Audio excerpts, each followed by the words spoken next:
Whereas in search marketing, everybody doing a Google search has set aside at least a minute, 2 minutes, 5 minutes, 10 minutes in order to explore a certain topic. Hello, everyone. This is Dave Thompson again. I am here with you on another podcast adventure. I call it an adventure because you know what? You just never know what's going to come out on one of these conversations. It is Beyond Clean with Ace, where the cleaning industry talks. We don't do this on a regular schedule. We just do it whenever we have a guest speaker, but it seems like Mondays are when we do the recordings. And one of the things that we've done now is we have changed from just simply audio podcast to also now doing the video podcast. So welcome to you that are watching us today, or if you're listening, maybe it's probably better that you don't see my bald head again on a Monday morning. Anyway, I'm here in Orlando, Florida, broadcasting out of our studios here inside our sponsor, Gym Supply. But you know what? One of the interesting things about the internet and this world that we live in is we can travel abroad or anywhere we want to. And today I've got somebody, well, we're actually in different continents. So if you listen to one of my podcasts earlier, we were in the same continent, but today I've jumped the sea. Gert, you're not in the same continent that I'm in. I guess I'm not. Thank you so much for having me, Dave. So Gert, tell everybody listening and watching today who you are, why we're here, and what are we going to talk about today that might be interesting to people in the cleaning industry. Absolutely appreciate it. So my name is Gert Mellak. I'm based in Madrid in Spain. I'm doing SEO for a living, search engine optimization. And for those of you who might not have been in touch with it, it's pretty much trying to make sure that your company comes up among the top results when somebody searches for your services on Google. And this is where we help a lot of clients with it, where we optimize their website, we optimize their content, we make sure that Google can actually show you in the corresponding search queries when somebody types in something where you think it might be a good idea to show up. I'm running a platform called SEOleverage.com, where we have a team of 30 people taking care of more and more clients. And we've already also built a software around this in order to facilitate a consistent process. So we also know what we have to do, but also can track how this is working for us. You know, whenever you talk about this kind of stuff, Gert, you know, I'm an old guy here in the cleaning industry, and all of a sudden, you know, I've got to start trying to understand all this stuff. And I just got to tell you, you know, the older I get, the harder it is to understand all of this technology stuff. So why is search engine optimization so important in our world today? I mean, you're building a whole company around it, so it's got to be important. It's definitely important for our clients, or at least they have seen the potential. I think what we don't have to discuss is that marketing and advertising is important, right? So we need to make sure that our clients, potential clients, get exposed to our brand, to our company, to our offering in different moments of their life. Now you have, I very often try to explain SEO and search marketing with Facebook ads, for example. So if you're on Facebook or Instagram, you probably notice that you get a lot of advertising. So they just figure out based on probably it has come to your attention, right? Lots of advertising. Well, it seems like any more days I get more of that than I do the messages from the people that I want to talk with. Exactly. But what happens as a consequence is that you pay less and less attention to those ads because they keep coming all the time. There are more and more of them. Not everything, although the algorithm is really smart and can figure a lot of things out, not everything is relevant and let alone relevant right now. So imagine you have 2 minutes and you find a marketing agency trying to sell you their offering. You're not in a moment where you can really set aside some time and really focus on this. So either you send this link to your email to check it out later, you might not be there. So the same happens in your industry. If I get a cleaning company show up in my Facebook feed, it's probably not the right moment. I might have just hired someone. I might not be on the computer, etc. So it's just not the right time. So they're in the moment where they want to find something, they want to find a solution, they want to find a potential option for them, they want to find a potential service provider. and this is where their attention is. Marketing is all about attention in the right moment from the right person. So it's kind of like, pardon me, because I want to break this down into terms I can understand. It's like if I get in my car and drive to the store, I don't know exactly what I might be getting when I get there, but I need to know that's the store I want to go to. Pretty much. It would, at least it wouldn't help if this store sits in front of your house, right, with a wallpaper showing you an offer. If you're not in the moment of going there and buying something, it probably wouldn't help, right? So this is where we want to catch this moment, and Google really owns this moment. Google owns the moment where somebody is ready to take the next step and make a decision.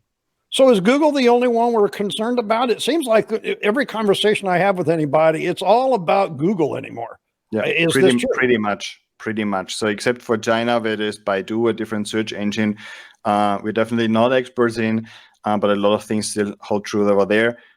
Google is where it's at. It's not profitable to optimize specifically for a different search engine, which would be Bing, the next one from Microsoft.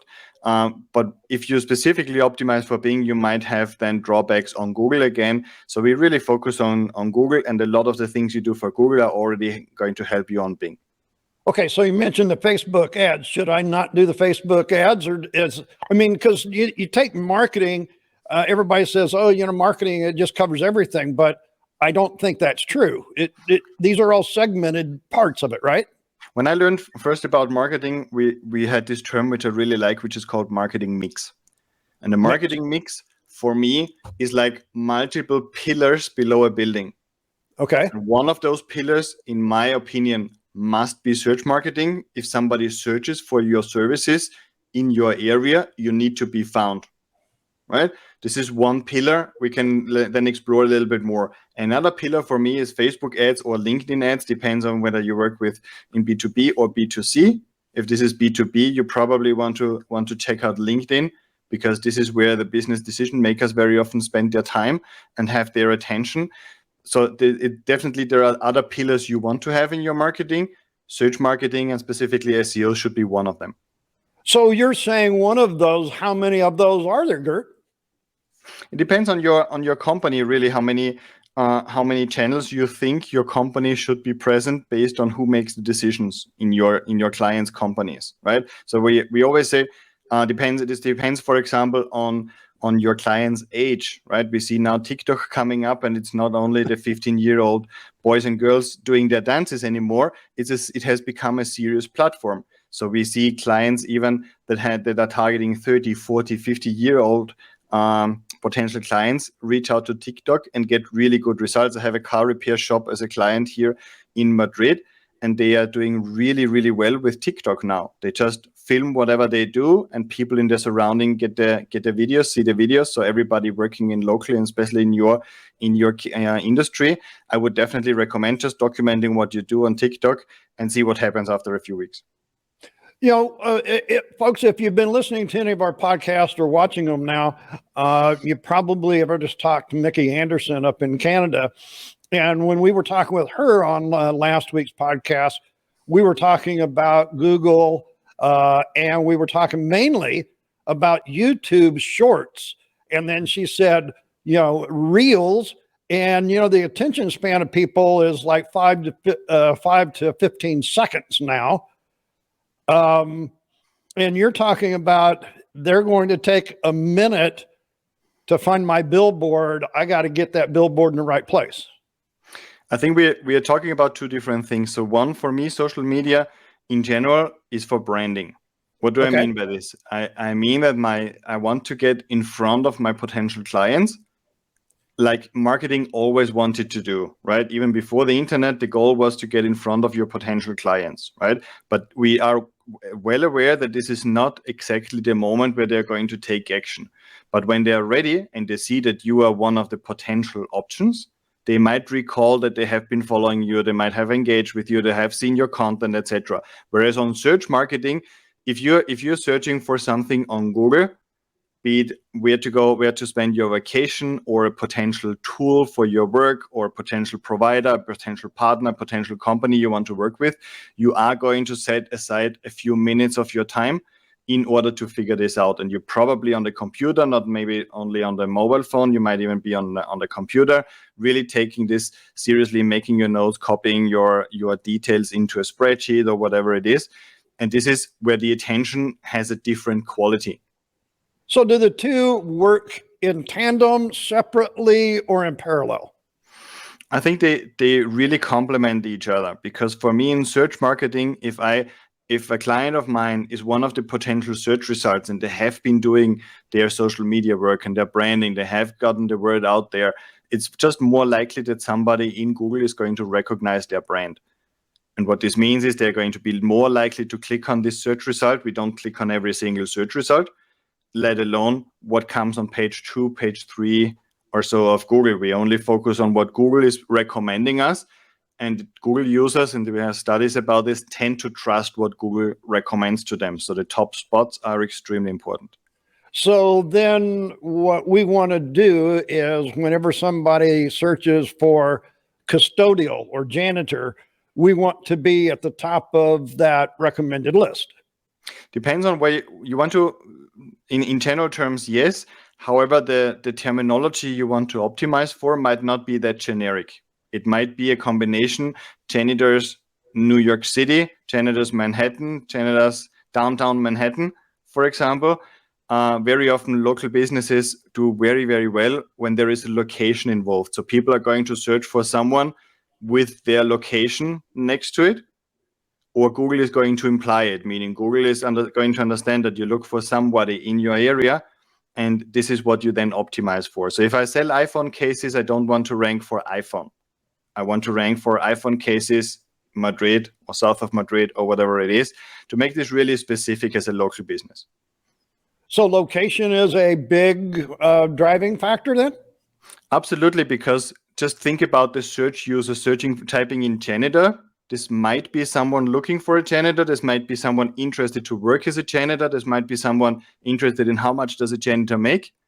This might be somebody who doesn't know, who's learning English as a second language. I've heard those people exist, that types in janitor and doesn't know what this is, right? So you really don't know what we call in SEO. We call this the search intent, the intention. Why did this person type this in?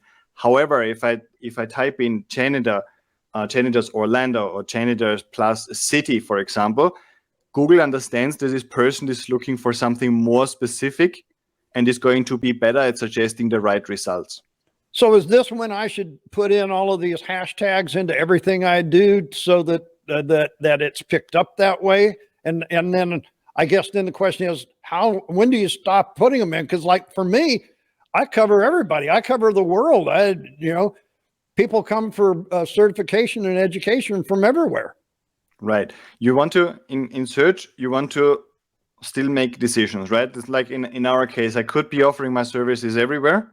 I might focus on certain regions because I know there are a lot of clients. We get a lot of clients from Australia, from the States, from Canada, for example. So I might focus rather on those areas rather than all the other countries. And then within the segment, you can also focus a little bit more. So if this is about certifications, we can do a so-called keyword research, which is where we can research with some tools and Google's help how people are actually using Google and what variations of this certification, for example, they type in to find it. So we have a list of things people type into Google. And now the next step is to give them something that Google actually wants to show them. This is not everything that contains this keyword or this terminology.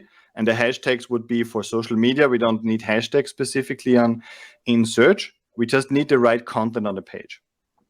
Okay, so, without giving away all the trade secrets here, I understand that you don't want to say everything here on there on a podcast, but, I think this goes to, because I'm just being honest with you folks, as you're listening to this today, I've got myself into, and I really don't know how, but now I have websites that I need to massage with help. I'm not the only one, as you said. I think we've got several people in the marketing and advertising, and I'm just one of those people. But I've got to learn where to put the right things at the right time. And this is difficult for me to figure out where. I'm more concerned about the content, and it seems like that's where I want to do most of it. And then I forget, oh, shoot, I should have put in that keyword.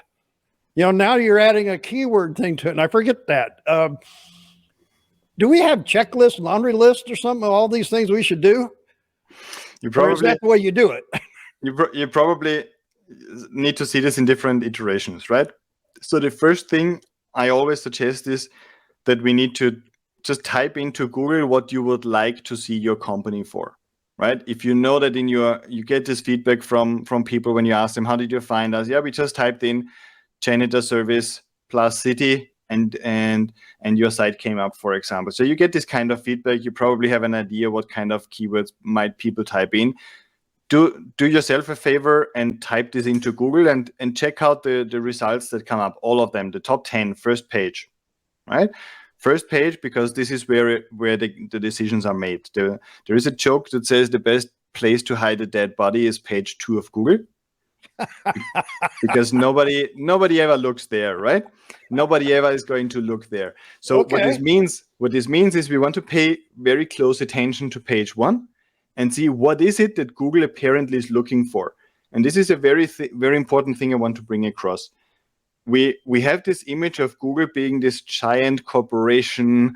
It's only after our money and after our data, etc. I'm not going to discuss it even. But what we need to recognize is that Google got where they are partly because they have the best results. So they really try to show things in their search results that Google users want to find.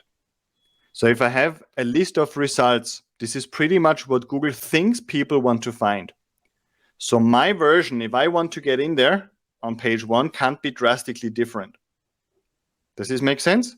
Yeah, you've kind of got to go along with the flow because that's where the flow is going. Exactly. And they're only I can't be drastically different. I can't, if everybody's using a video and a description and an infographic, I can't just write a blog post that's 10,000 words and expect Google to rank it because the content is so good. Good content isn't what I think. Good content is what Google believes their users want. And they're not going to care about your authority. They're not going to care about you doing this for 20 years. They're only going to care about what their users probably want to find to have a satisfactory search experience. Because that's supply and demand. It's back to the same thing. Google is just one more company. Google is just one more company that wants to make money. Just like us. Just like everybody else, just on a different scale, right? So ultimately they just want to do a good job for their users, like everybody else. Like our platform, we have built it based on user feedback because we want our users to have a better experience with our platform, with our consulting, with the way we optimize for SEO. And Google is doing the same thing. Right. So I guess there are top things that customers that you have are challenged with and you help with. Are we talking, am I going around a bush or is this exactly what everybody else is fighting? Everybody wants to get the attention of their potential clients at the right moment. Everybody, right? The right moment might not be necessary. The decision might not be as fast as we sometimes think. So somebody searching today for cleaning companies might not make the decision until next year when they are going to change their company. But they might already be researching, right? So it's always good to come in front of the people who are searching for your services. And where the struggle then begins is what kind of focus do we want? And this is where we talk to every client. Every client is different. Some clients want to have 20 services listed. Some clients know that 80% of their revenue is made with one particular service. And they just want to make sure that whenever somebody in a certain area searches for the service and related terminology, they want to show up. So we really try to, at the beginning, when we onboard a new client to our program, we try to really understand what are the goals and what role can SEO play. Or SEO is not going to do away with all your marketing problems, but SEO is going to, in this segment, trying to do the best the search marketing actually can, which is expose people or prepare the content. So Google really wants to rank you with a few tricks here and there, wants to rank your website when somebody searches for what you're offering. Now, only because, folks, I'm kind of like an open book. I don't mind telling people that I don't really know what I'm doing, and I'm struggling just like everybody else. And hey, I learned some things because of people like yourself, and then I go, okay, well, let me go to my website and see what I don't know. And Google came up and said there's a new Google Analytics G4 that I needed to put onto my website. And I'm like, okay, here's just another new thing I got to do. And my first thing was I don't want to do it, but then I went ahead. I'm waiting for the new analytics to come out. It just seems like it never stops. I think where it's like my car suddenly having like a red light flashing, and it tells me something about the engine, and I don't know about cars. So there is another thing I should be doing. I think as a business, and this is really also, I mean, I've been in business for quite a while, and what I had to learn before doing everything myself is to learn where I need help, and where it does make sense to get someone to guide me. Like I'm in different masterminds, in different coaching programs, working with different external companies to grow my own business, because I'm well aware we are not the best Facebook experts. We are not the best experts in LinkedIn. We are not the best experts in YouTube, because marketing is a huge variety. Once you have settled for or are focusing, and you don't have to do everything at once, right? You don't have to do everything at once. For me, search marketing goes ahead of the list, because this is people searching for you. They can't find you. It's not like you're disrupting their day by showing them ads all the time. This is someone who right now has a problem, needs a provider, and wants to find your company. This is why I think search marketing should go somewhere there.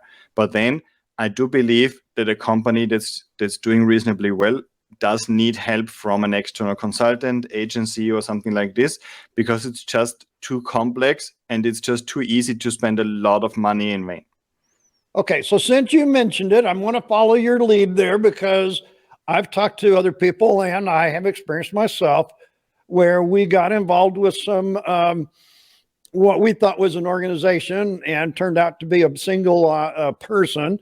Got all the way into it, and then we weren't quite doing it on the schedule and the way and taking all of the advice. And then they said, "Phooey on you," crashed the whole thing and said, "Do it yourself." I think there's a lot of people out there maybe listening or watching today that's going, "Yep, I've had that too, and I'm going to do it my own self." We're all scared. Everybody's scared. I had a wall. I'm going to tell you a story. I had a wall lifted between my neighbor and ourselves, because they had making some sort of little building in their backyard, and they wanted to lift the wall. Anyway, we had two construction workers here telling me a story about a construction company charging half the money and not showing up on day 2. Yep. Right? They just disappeared. Yeah, we've all heard that. They took 50%. Does this mean I can never hire anybody for help anymore? Probably not. I can't do everything myself, right? So you want to do your due diligence. I don't get, especially construction, I've learned not to get construction workers without a referral, without someone else who has trusted them before. My way of trying to do my own due diligence.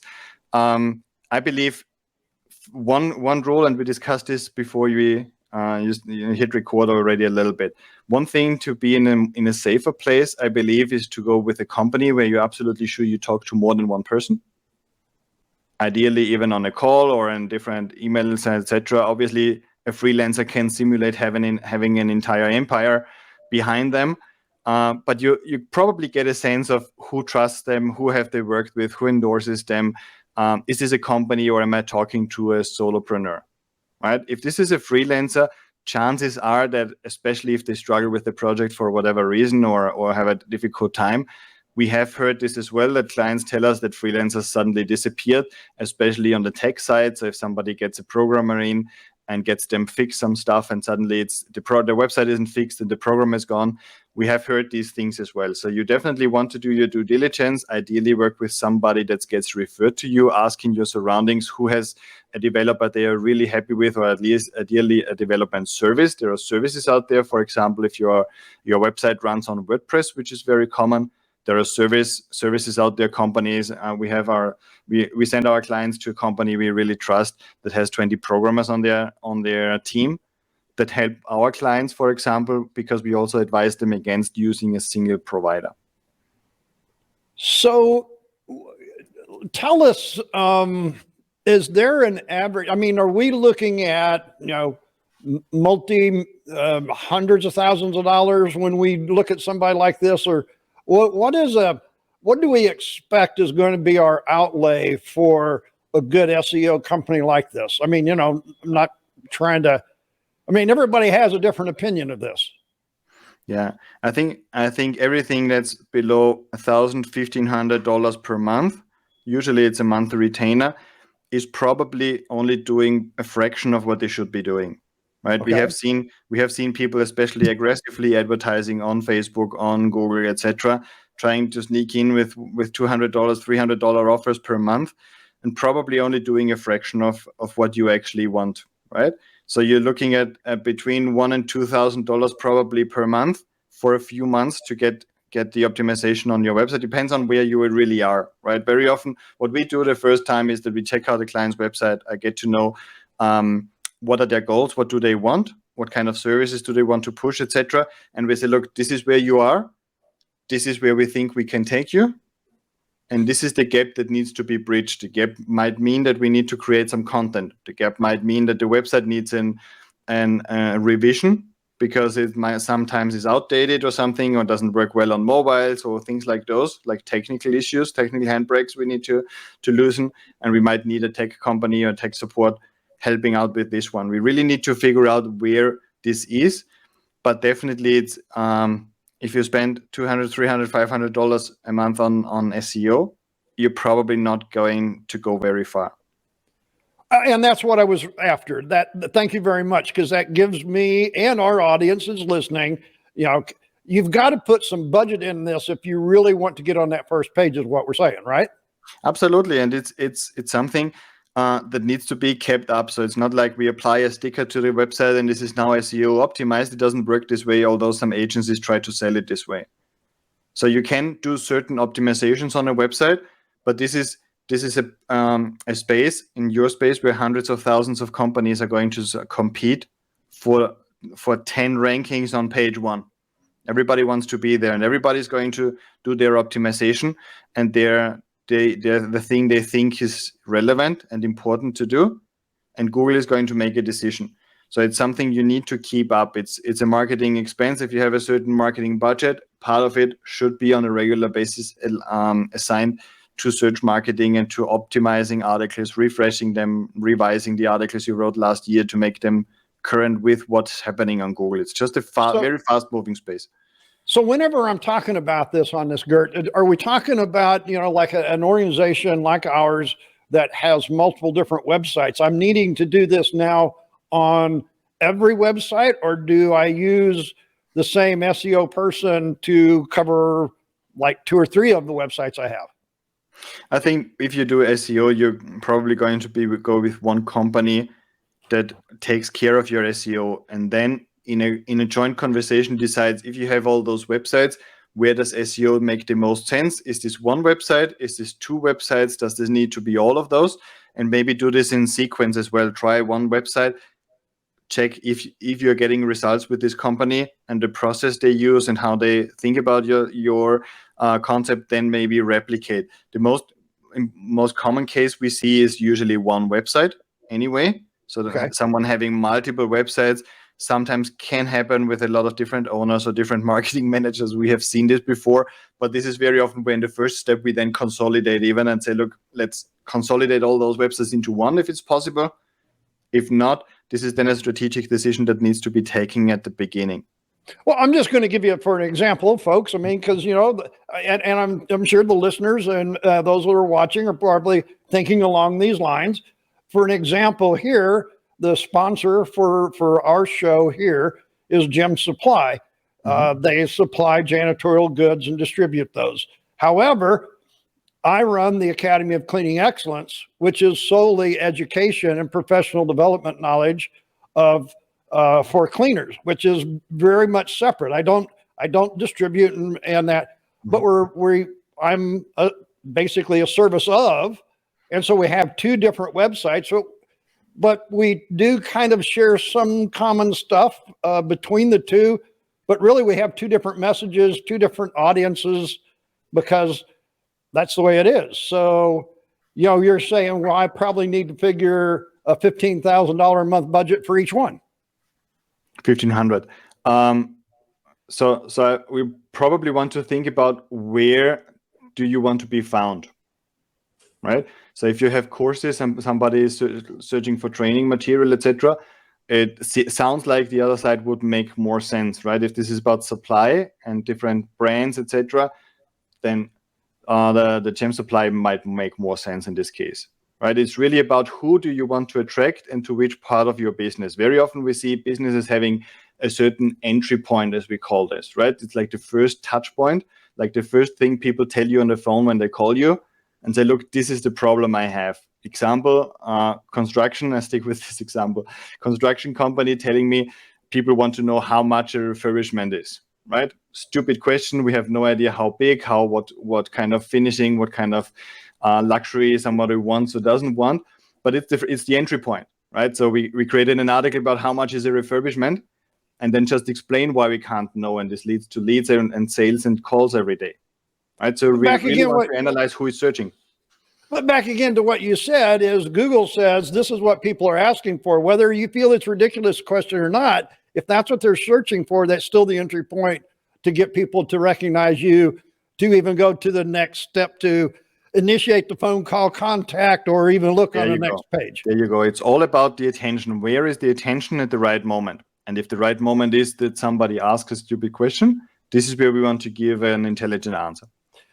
So, to your point, this is why what we did is on the Gem Supply website, we actually put a page for the Academy of Cleaning Excellence on the same website, but we also have a separate website for the Academy, but it's on the Gem Supply website because it's a service, because as people buy supplies, they then say, oh, well, I need to have education and training for how to use those supplies.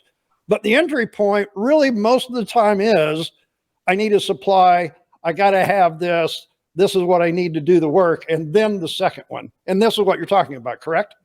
Exactly. If we have identified supply as the main entry point and the first touch point, absolutely makes sense. Talk more about supplies, create content about the supplies. Not every question is related to a particular kind of supply. Some questions are informational, meaning people are just browsing and want to have opinions or feedback or see how this is used and what it is for, etc. So we are talking about a blog articles explaining certain products, certain procedures, etc. And definitely, if this is the entry point where people are then happy to explore the other side, perfect. At the same time, there might be search queries going directly into the training and into the courses, etc. I wouldn't host them on Gem Supply. I would host those queries directly where they belong. And that's exactly what we're talking about, folks. And I was only just using our example here to give you kind of an insight of what we're doing. And we're learning right along with everybody else. And I will tell you, Gert, we're trying to do it ourselves. I'm just being honest with you here. But on the other hand, as it continues to grow, it's becoming more laborious, more technical. And I thank you very much for being on the show today, because, this reinforces what we're trying to do, and the fact that some point, somebody like yourself and your organization may be the best thing for us to do. What we have seen just really from client conversations, and I appreciate you saying this, what we have seen from clients conversations, I have clients who have been for 8-9 years doing something on the site which they thought was right for SEO. And then I had them go through, I remember a case particularly because it was really, it struck me because it was thousands and thousands of dollars. And I had this client go through 900 blog posts they have written over 8 years, or 800 over 9 years, something like that, ridiculous amount, right? And just think about what would this be answering if somebody types in a search, right? So SEO only works, Google only helps you if you have something on your website people are searching for.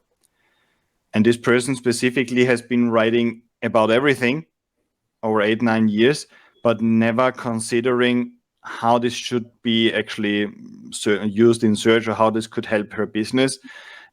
Because just nobody searches for what she was sharing. She was using this as a social media platform, just a blog, sharing whatever thoughts or ideas or whatever she had, and thought Google should give her the credit and send traffic her way. And this is not how it works, right? My first suggestion is always to answer questions, right? Whatever question you get on the phone, write it down, create an article, put it on your website. Just like this, without any SEO considerations, just make this a good piece of content answering this question. Because if they ask you the question, chances are they type it in a search box as well. And questions are really very often picking people up in the right moment. And this is a really good start. And then you can still see where do you want to get in. We started out actually with a very low priced offer for people who want to have a little bit of guidance, want to still do this on their own, but can't afford like a full service. And they can now use our platform to really see what are those entry points that are actually bringing people into our website. So we start them off with the strategic guidance, and then they can create their own content and see the tracking, see how the results turn out on the platform. And this is very often a good first step where you say, okay, this article seems to be working, this article doesn't work at all, and I thought it was the best one. Let's get some additional guidance. What else can we do? And from there, then see if you can slowly build this up. What's interesting, folks, is Gert was saying this. I was thinking about what Mickey and I have talked about for the last 2 podcasts, and this is exactly what she was talking about. She's on the marketing, not the SEO, but as you said, they do parallel each other. And she said the same thing. Whatever questions they're asking, make sure you put those on there. Alan Langer is another gentleman I work with. He's going to be at one of our cleaning festivals here this coming year. And one thing that he said is in the first 10 seconds of somebody being on your website, they need to be able to answer their first question. And I think this, every person I talk to in this, that's the first thing. But you know what most people want to do? They want to start talking about what they've got. And it seems on the front side of it, folks, kind of counterintuitive. But then when you start talking to professionals like this, folks, you start learning that maybe we need to change what we've been doing and look at it from the, hey, it's answering what their question is, not ours. Absolutely, 100%. I think that there's one thing that we have figured out over the years, and where we have changed our entire methodology. And this is, first of all, establishing a tracking. So you need to know the numbers in order to improve them. Right? People come here and say, I want more traffic, I want more conversions, I want more requests, I want more, I don't know what. And I'm like, how many do you have right now? Yeah, I have no idea, but I want more. Right? So the first step needs to be establishing where are we right now. If I go to the gym and ask a personal trainer to help me get in shape, which wouldn't hurt, they're going to take measurements, they're going to weigh me, they're going to see how much I can lift probably, or things like those, right? In order to see where are we. And then it's okay, where do you want to go? Yeah, I want to lose 10 pounds, 20 pounds. Okay, in order to get there, now let's lay out the steps, the train tracks to get actually to this destination. And this is what we try to do with clients as well. We say, okay, let's first establish where you are. Let's establish where does it make sense to go, and then see what is necessary. And one of those parts, absolutely, like you say, is to provide what we call the sniff test. And the sniff test, actually, it's not by us. A mentor of mine coined this at some point. They call this a sniff test. So you come to a website, and if it doesn't smell like this is for you, you're going to leave, right? And I think this is easy enough to understand. It's like me entering a shop with my 2 young daughters, and very often I turn around because I know it's not for me. It's for them, but it's not for me. It doesn't smell like this is for me, right? And they wait outside. So this is what we want to do on websites as well. And if this is only about you explaining every single service you offer, which is absolutely great, this doesn't pick me up where I am. Where am I? Am I the decision maker? Am I the purchase department? Am I the CEO? Am I responsible for checking out with which cleaning company to work? Pick me up where I am. Say, look, if you're looking for now a cleaning company or a janitor or something like this, this is what we know about you. You need someone who has a proven track record. You need someone who you can trust, who is reliable. You need someone who can absolutely handle the main tasks to take care of your building, etc. Now let's take the next step. This is what we can offer. You need to pick them up in their language. Folks, we talk about anything and everything here Beyond Clean, and you've just heard a whole lot of information about SEO and probably not enough to know what to do yourself. I can tell you, I don't know enough. I'm still trying to do what I can, and hopefully sometime we can share some advice with you, some insights here. If you're watching on the video, you see Gert's email address and also his website address there. If you're listening to the podcast, we'll have it in the show notes either way. I usually ask if there's any advice that you want to give, but I just think you just gave it to us. I only had one other question. Is there kind of a way that people can, or a kind of an entry point where they can actually show you a website? You can give them some advice. Is there a charge for this? What's the starting point if they want to get going with you? Absolutely. The easiest one is to head over to seoleverage.com. So this is our website. You can schedule in a demo. I'm doing all the demos. And the demo, the way a demo works is, first of all, we check what are your goals? What do you want? I can quickly assess where you are and what kind of things could be necessary. I show you how the platform works, and then advise you on what could be a possible action plan. So this is without charge, without any commitments. Just really having a conversation about the website and laying up the next ideal steps that I would take if this was my site. There's two questions that I usually ask before I let my guests get away. The first question is, where were you born? In Graz, in Austria. Austria, yeah. Okay, well, that's not the normal one that I get here, and I didn't figure it would be. But we're at the end of the year almost, or pretty close. So what is on your personal bucket list for next year? Something just for you, not your company, just for you that you want to go accomplish next year. Good question. I think what I want to accomplish next year is to be able to grow my team in a way that, as a CEO of a company, you're always building a system ultimately, right? Just building a system. This contains different parts, different roles. And one of my focus points is always to empower everybody on my team so they can work together and solve clients' problems, help clients as a team. And I think this is a long-term goal. This is not something that happens overnight, let alone with a remote team like we have in agencies these days. So I think one of the goals next year is really to get better at facilitating the creation of this system, creation of the team culture we have been building over the last years, and really make sure that we have all the roles and everything, so everybody knows they have the support they need in their role. They have someone to ask, they have someone to rely on. Everybody knows they can come to me, but it's definitely on my list to help my team grow as much as possible. Folks, it's something interesting. Whenever I ask this question, how many entrepreneurs can't separate personal from business? It's almost like they go hand in hand, because your personal goals is to make your operation better and, as you said, empower those people. I appreciate your time here, folks. Please join Gert at SEOleverage.com, where he can maybe take a look at your website and help figure out where you are and what you want to try to get. As we said, our sponsor is Gem Supply. You'll find them at gemsupply.net. That's GEM supply.net. You'll find us at the academyofcleaning.com.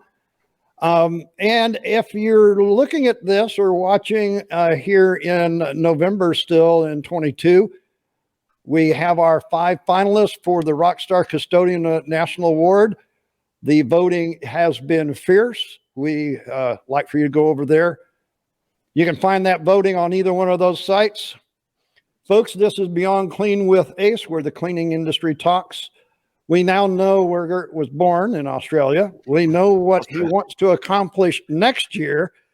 We don't know where he's going to end. And the reason we say this is because we want you to make sure that whatever journey you're on is healthy, positive, and proactive. Until we talk to you again on the airwaves next time, be good, be safe. We'll see you later. Thank you very much, Dave.